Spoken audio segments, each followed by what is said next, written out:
All right, excellent. So this is going to be our introduction to EZFluence. So to start off with EZFluence, you will need your beams put on and dose calculated. So the first example patient that we are going to look at today is really straightforward, just a medial and a lateral tangent. Pretty favorable anatomy, all things considered. So I have my tangents already designed, my blocks put on the way that I would like, and then that final dose calc. So you don't need to worry about normalization, you don't need to worry about reference points, and you don't need to worry about field weighting, that you can set that ahead of time, and EZFluence will kind of start that. To launch into EZFluence, you're going to come up here to your tools menu, come down to scripts, and then you can find EZFluence in that list and make it a favorite. So for me, I already have that set, so this is grayed out. But each individual ARIA user will have the opportunity to set this as a favorite for them. And what that will mean is the next time you come up to this tools menu, you'll see EZFluence right here in the dropdown. Just makes it a little bit easier to get into it. All right, so I'm going to go ahead and run EZFluence. And now EZFluence is going to do two things right off the bat. So the first thing that it's going to do is generate a PTV eval contour. And that's based off of the RTOG definition. So 5 millimeters off the skin, 5 millimeters off of the field edge, and then 5 millimeters off of any drawn OAR, such as the heart or lung. Now, if your physician does provide a contour, I'll show you how to use that instead. And then the other thing that EZFluence is going to do is create a series of optimal fluence plans for you to review. All right, so then this is what EZFluence looks like. We can have this split screen view here. Over on the left, we have our CT slices with our isodose lines turned on. And if I change to color wash here for just a moment, you can see this magenta contour here. This is the PTV eval that it created for us. I'm going to switch back to isodose lines. And then down here at the bottom of our right-hand side, we have, first of all, our DVH and then our dose statistics box here. So this is going to bring over all of the contours from our eclipse plan. And by default, that PTV eval EZ that it created will be your target. And what it means when something is the target for EZFluence is all of your normalization tools that we're going to talk about here in just a minute are going to be relative to that contour. Now, if your physician provides a breast CTV or PTV for you to use, and it falls within the tangents that you have set, then you could always come down here to your list, find that breast CTV or PTV, and make that your target instead. All right, so in this case, I'm going to go ahead and use that PTV eval because the contour that the physician drew comes out way too medial, comes all the way back here posterior. And so EZFluence, if you start to say, minimum dose D95, 98, it's going to try to pump dose outside of the field and it's going to blow up your plan. So we're going to go ahead and use this PTV eval. And now let's take a look at this DVH. So I had mentioned that EZFluence creates a series of optimal fluence plans. So what that means is each one of these lines here on the DVH is a plan that we can choose from. The line that is highlighted in magenta is the plan that we're seeing over here on the left. And right now, all of these plans are normalized to a max dose of 105% of prescription. And that comes from this area here across the DVH. So right now we have max dose of 105. And so you have two choices. You can either normalize all of these in terms of a max dose, or you can choose a minimum coverage. So if I use this minimum coverage option, this is reading as dose to 95% of my target, which in this case is the PTV eval EZ, should be 98% of my prescription. And the prescription is whatever you have set in Eclipse. Now you can see all of these curves have shifted. They all share that minimum coverage goal of D95, 98, but then they all have different tails, different hotspots, different volumes of 105. So we can go through those plans by grabbing this slider bar here and sliding it to the right. So as I slide this over, you'll see those isodose lines start to update and show me each one of these different plans.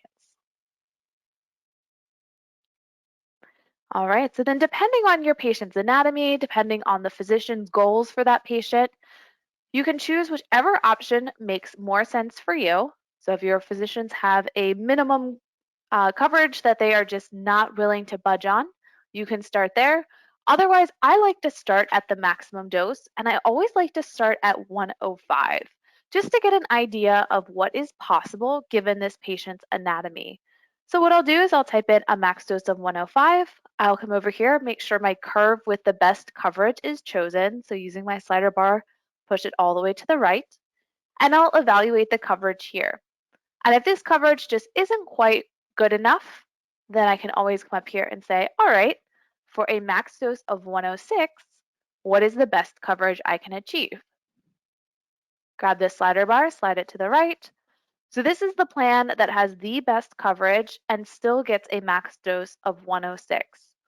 And again, if that's still not good enough coverage, then I can bump it up to 107 and really evaluate at this point whether I'm able to meet those coverage goals, or if at this point I need to go back and add more high energy. So this is only a 6x. Maybe I add some 10s, some 15s, some 18s, whatever you have. Or I can reevaluate my tangents, maybe changing the angle, changing a collimator. And then in a really extreme case, maybe even moving on to a hybrid or IMRT or VMAT solution. So really a lot of your time savings with EZFluence comes from the ability to quickly assess the range of options for a given patient's anatomy. So right now in this beam configuration with 6x for a max dose of 107, the best coverage that I can get is D95 100. Yeah, that should probably be good enough. Over here on the right-hand side, we do have those dose constraints from the RTOG 1005.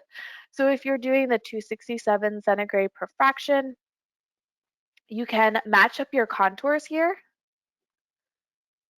with these dose constraints. And if everything is meeting, then you'll see that they're green. If something is exceeding the dose tolerance for that particular protocol, it will display in red. Now, one thing that you can do is down here in your dose statistics table, you can see you have a D95, a V100, and a V105. These are actually editable as well. So if you did have a slightly different metric that you wanted to evaluate, you can just double click here, and then you can change between V and D. And just delete. And if I wanted to do, say, D98% instead, then I could type that in, and then it's going to give me that value here. So you do have some flexibility to come in and make those metrics whatever you would like. All right. So right now we are working in an optimal fluence pattern. So if I come up here to the Beams Eye View tab across the top, I'm able to see that fluence map for this particular patient. And you can see here that it does put fluence in the flash region. So if you were able to treat with eComp in your facility, you could at this point go ahead and just export this fluence back to Eclipse.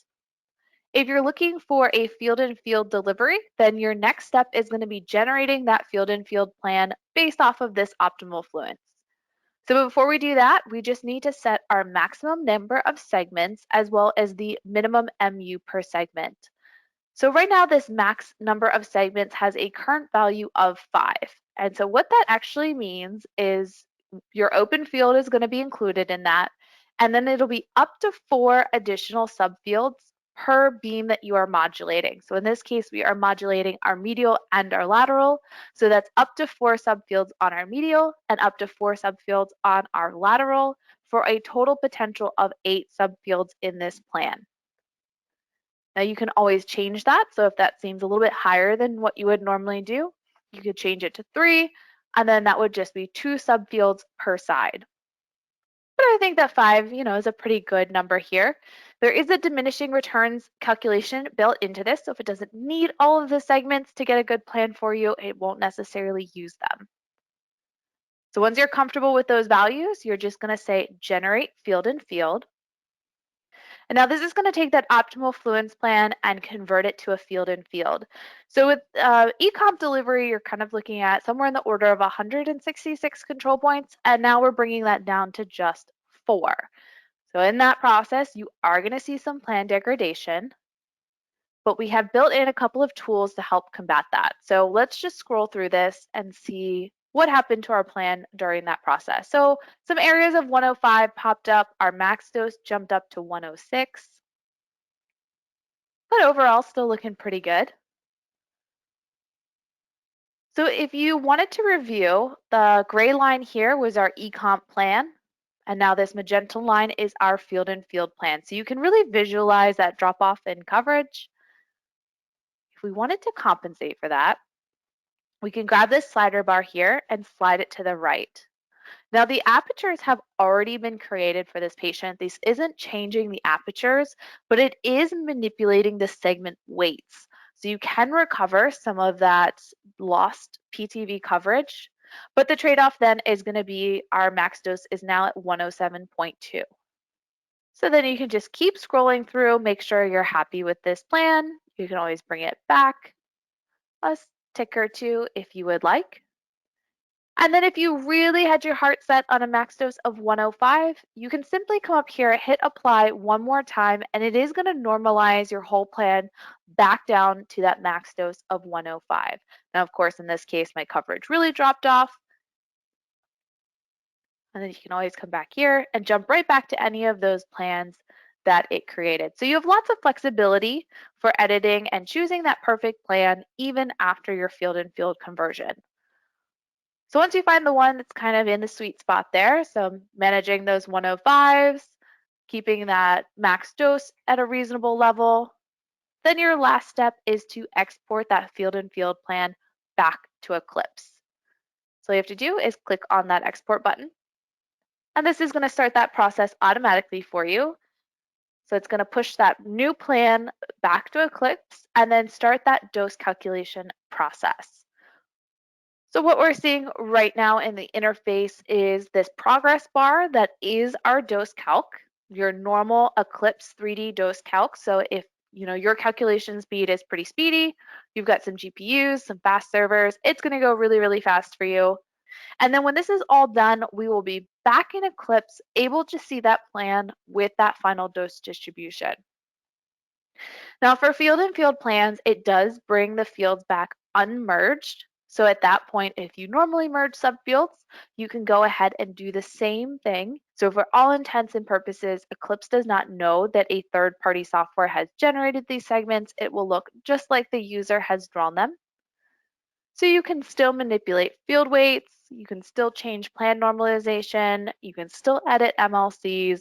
You're not handcuffed by using EZFluence. It's just a really great tool to get you those segments very, very quickly and to really analyze what is in the realm of feasibility for a particular patient's anatomy.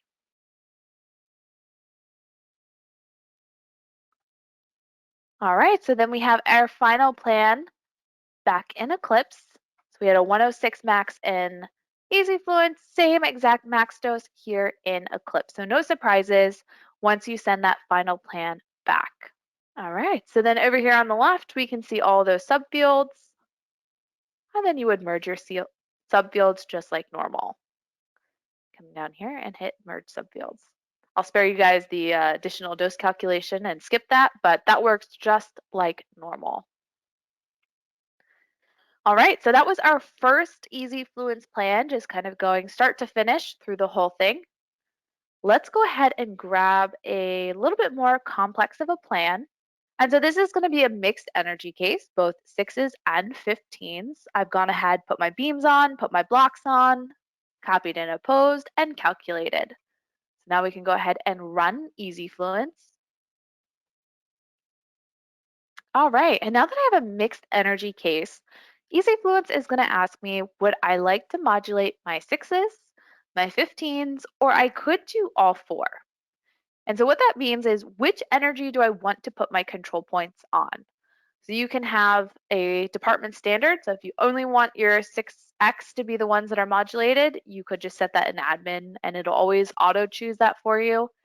Otherwise, you can kind of pick based off of the patient, whatever is going to make more sense. If you're going to have a really high proportion of 15x, they're a super wide patient, you can go ahead and modulate that.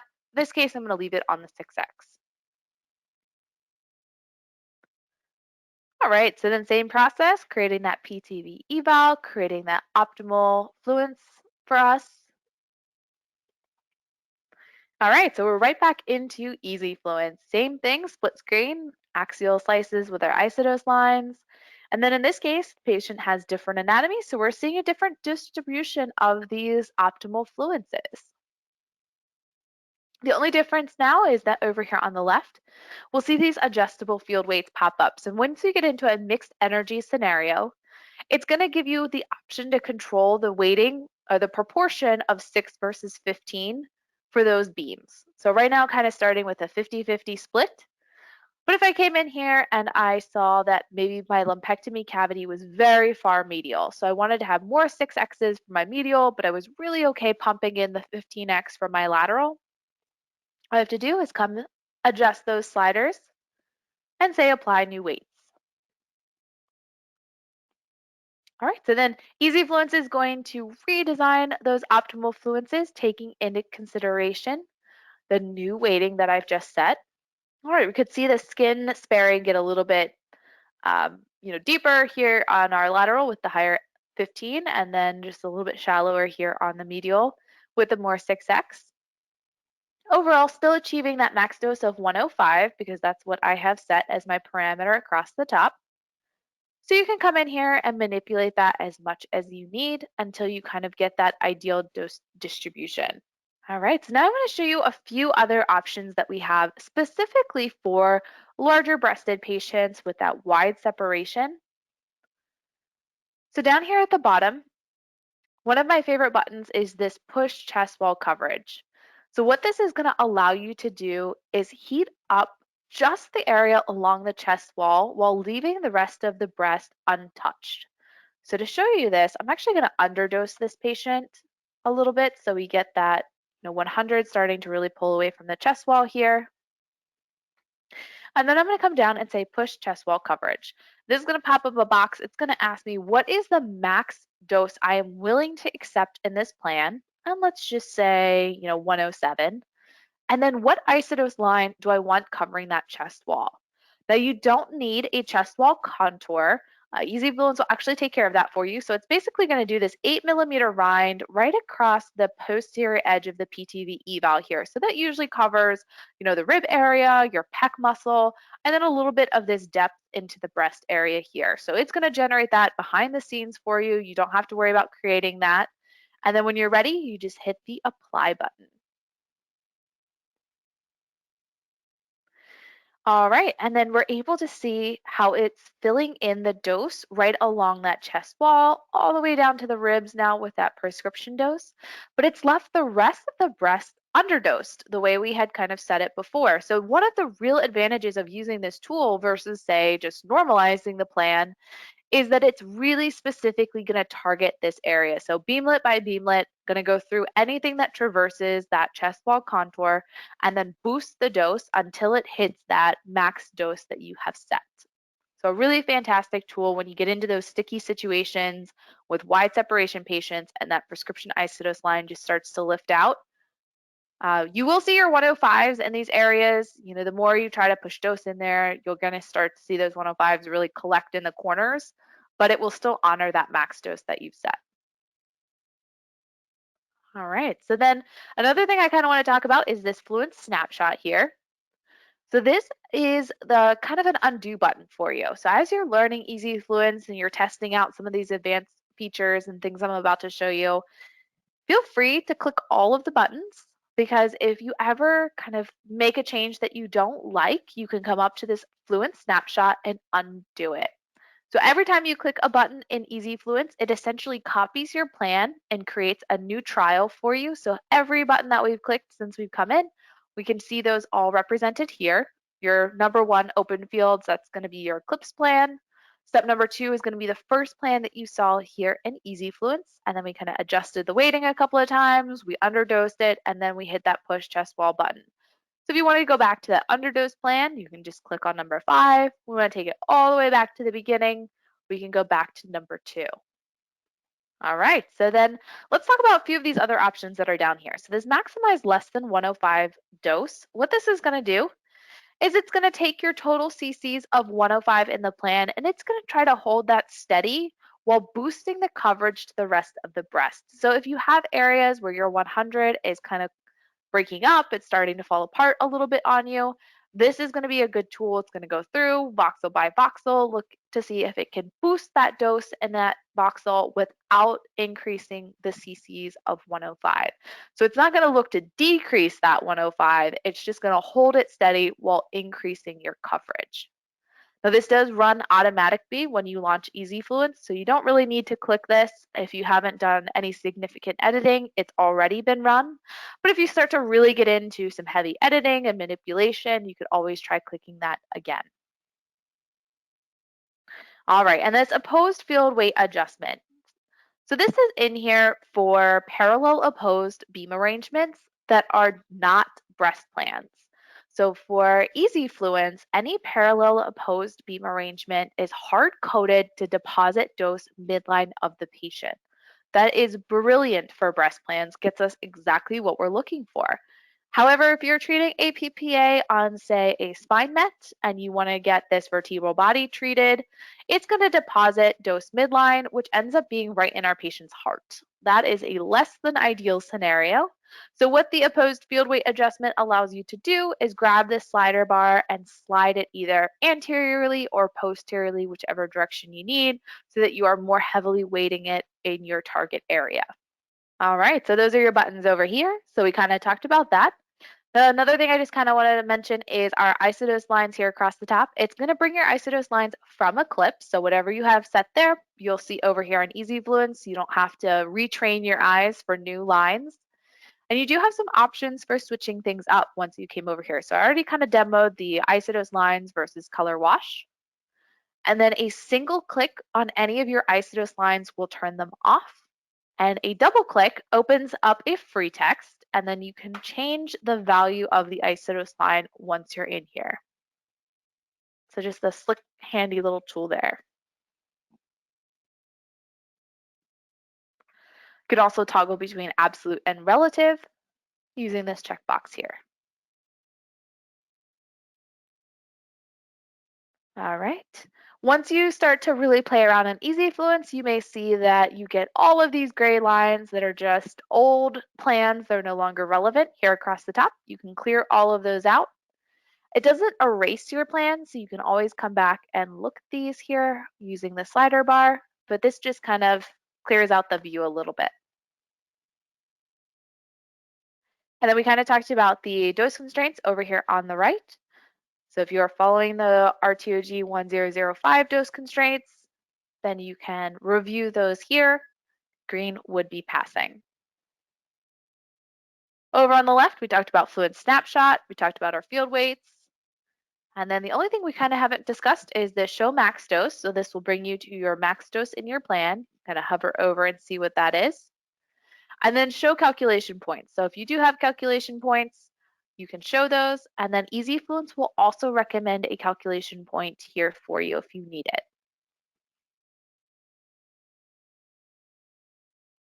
All right, so then the last thing to kind of show you here as far as buttons and options is this gear icon here across the top. Most of the things you would want to know about are over here on the PTV eval setting. So if you are using that PTV eval that we generate, but you just need to make some tweaks to it.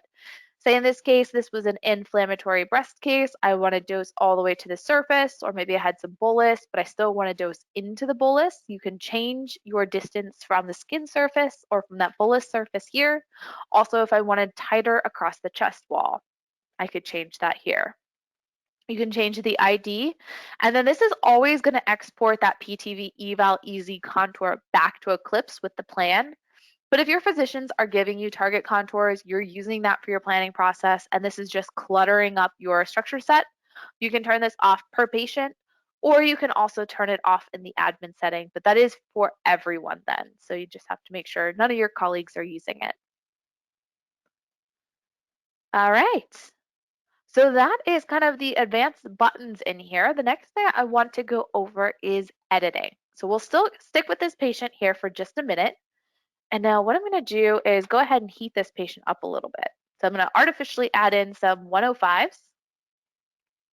And now editing can happen in two places. We have Fluence editing. So at this point, we are still looking at an ecomp plan. So we can go ahead and tidy up our Fluence using our Fluence editing tools.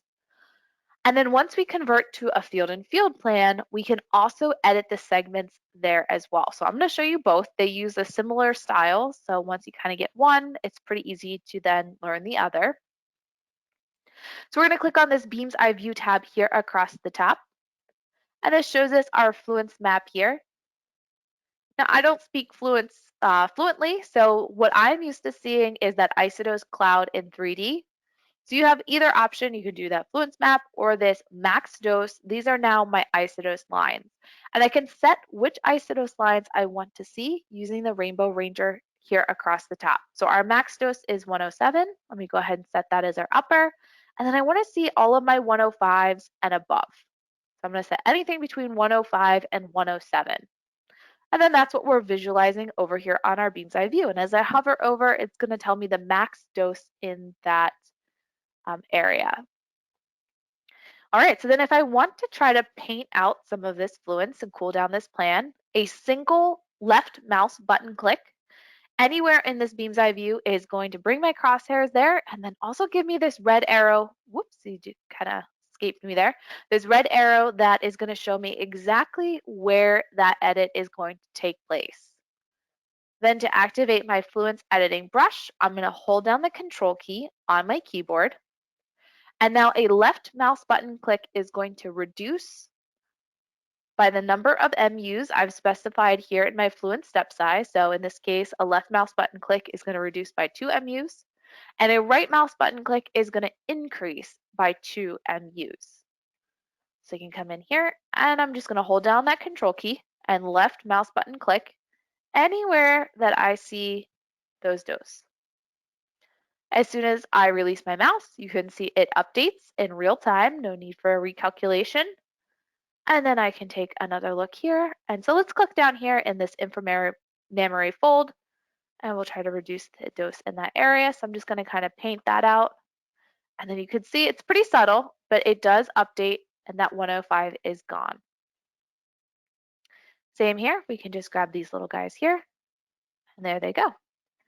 So another thing that you can do is actually edit directly on the CT slices. So same key combination, holding down the control key, and then I'm just going to click and drag backwards. And you can see that everything between those red lines is also being then reduced by that Fluence step size. So editing on the CT slices is great for little 2D edits. So if you have just these tiny little ditzels here that you just need to get rid of, you can do that very, very quickly with 2D. Now, if you have large swaths, soup to inf that you need to edit, 3D editing here in the Beam's Eye view is definitely the way to go. And then using this tab here across the top, I can come over, switch to my lateral, and then we'll just clean that up on this side a little bit. All right, so that's how I can paint out those 105s using my Fluence editing brush. We do recommend keeping this on the smaller side, but let's say if you did get in here, you changed this, and you made some kind of bizarre edits that you didn't like, we do have undo and redo buttons here across the top. So you can undo and redo any of your editing. For big changes throughout the EZFluence process, you use the Fluence snapshot. When you get into manually editing either the ecomp or the field and field, your undo and redo here are going to take care of those. All right, so now that we have our Isodos looking really good in the ecomp, I'm going to go ahead and generate that field and field. Again, we're going to see that plan degradation in that process. So then I'll show you how to manage that on the field and field side with editing the MLCs. I do recommend still always starting with the best possible ecomp plan. So if you start with something ideal and it degrades to, pretty good, that's better than starting with something mediocre, saying like, oh, well, it's going to degrade anyway. I'll just fix it afterwards. So then you go from mediocre to subpar, and now you're trying to fight to get it back to just mediocre. So yeah, always put the effort in with that ecomp plan, get it where you want it to be, then deal with it on the field and field side when those little 105s pop up or you lose a little bit of your PTB coverage. All right, so in this case, we did have some 105s back up so we can come over here to our Beam's Eye View tab once again. So this is already on max dose, queued up from the Fluence editing. And now I'm just going to go through those segments, review, see if there's anything where I can just scooch a leaf in here or there and try to get those 105s back out. So I'm going to click on the tabs here to go through each one of those. So 1, 2, 3, and 4. So let's come back out here to number 3. So I could probably take these leaves, scooch them in a little bit here, and get these 105s in the middle of the breast out. So editing MLCs, you're going to hold down that control key once again.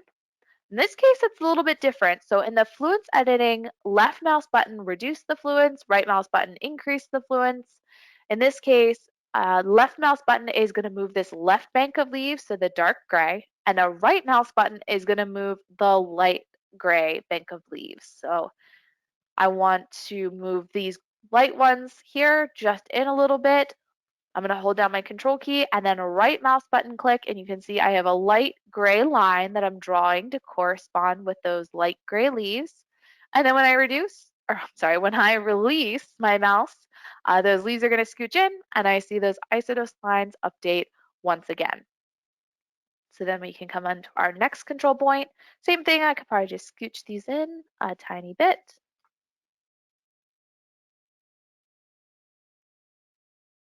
So you just need to kind of click and draw where you want the leaves to stop. And then we can go back over to our medial. Maybe scooch these leaves in a little bit. I mean, I'm being very nitpicky here. I don't know if this is something you guys would bother with in your clinic, how particular your doctors are, but you can absolutely do this on the EZFluence side. All right, and then once that's looking good, you can just export that field and field back to Eclipse. You're right back to that unmerged plan. You can continue to work with it in Eclipse if that's where you feel more comfortable, and then merge your subfields when you are ready to go. All right, thanks for watching, and be sure to check out our other Mastering EZFluence videos.